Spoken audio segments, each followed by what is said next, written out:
जो सारियुनि जी लाभ लहे थो, सारी अची वई आहे पंहिंजो मार्केट में, हिन वक़्तु उहो मार्केट में नथो मिले, असांखे रेट नथो मिले। असां गवर्नमेंट खे चाहियूं था जेको आहे 100 नंबर जेका सारी आहे घटि में घटि हुनजा 3500 हुनजा अघु मुक़ररु कयो वञे। जो सुपर सारी आहे जेका हुन 6000 रुपया अघु कयो, 8000 खां 6000 ताईं उन मुक़ररु कयो वञे, हारी खे उहो मिले।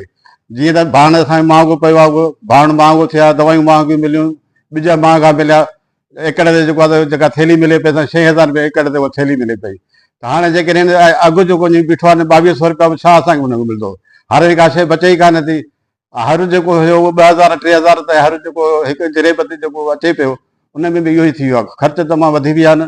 असां गवर्नमेंट खां घुर था कयूं त महिरबानी करे जेको ॿिज सारियुनि जो जेको आहे पंहिंजो रेट, उहो जेको आहे त 3500 रुपया कयो वञे शइ जो, ऐं सुपर जेको आहे त उहो 6000 ताईं मुक़ररु कयो वञे।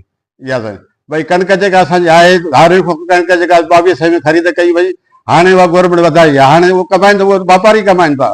उहे जेका हारी वीचारा उहे ईअं उन ॾचे में पिया आहिनि पंहिंजो, उनखे ॿिज भाणे में उनजा कान निकिता, उहे वीचारा उन में कर्ज़ी था थींदा वञनि। हींअर बि जेके माण्हू बाक़ाइदे रोडनि ते निकिरनि था, असां पाण चऊं था शिकारपुर में जेको असां पीकेटिन जे तरफ़ां असां एतिजाज कयूं, जेको असां फसल जो जेकर सही रेट असांखे नथो मिले, त असां गवर्नमेंट खां इहा घुर कयूं था, ख़ासि करे असां DC साहिब खे चवंदासीं ज़िले इंतिज़ामिया खे, त उहा उन्हनि वापारियुनि ते पंहिंजो सख़्तु क़दम खणे, त उहो रेट जेका असांखे सही मिलनि पंहिंजो वञनि ऐं ज़रई शोबे ते सिर्फ़ जागीरदारनि, सरमादारनि ऐं साम्राज पसंद कंपनियुनि जी इजारादारी क़ाइमु थी वञे।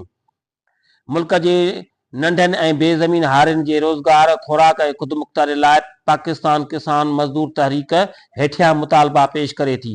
नंबर पहिरियों, फौरी तौर ते कणिक जी घटि में घटि इमदादी क़ीमत जो ऐलान कयो वञे, जंहिंमें पैदावार जी क़ीमत जे मुक़ाबले में घटि 25% मुनाफ़े खे यकीनी बणायो वञे। नंबर ॿियो, मौसमी इंसाफ़ ऐं नंढनि हारियुनि ते ॿधल ज़रई पॉलिसी जोड़िजे, जंहिंमें हारियुनि जे राय ऐं अमल खे मरकज़ी हैसियत हासिल हुजे।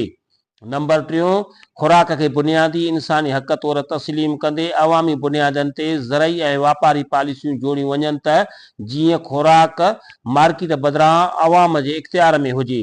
नंबर चौथों, खुराक जे क़ीमतुनि में ख़ासि तौर ते अटो, चांवर, खंडु, खाधे जे तेल में फौरी तौर ते घटिताई आंदी वञे। नंबर पंजों, महांगाईअ में घटिताई आणींदे बिजली, गैस, ट्रांसपोर्ट जे अघनि में फौरी रिआयत ॾिनी वञे। नंबर छहों, मुल्क जे ज़रई ख़ुदमुख़्तियारीअ लाइ ॿिजनि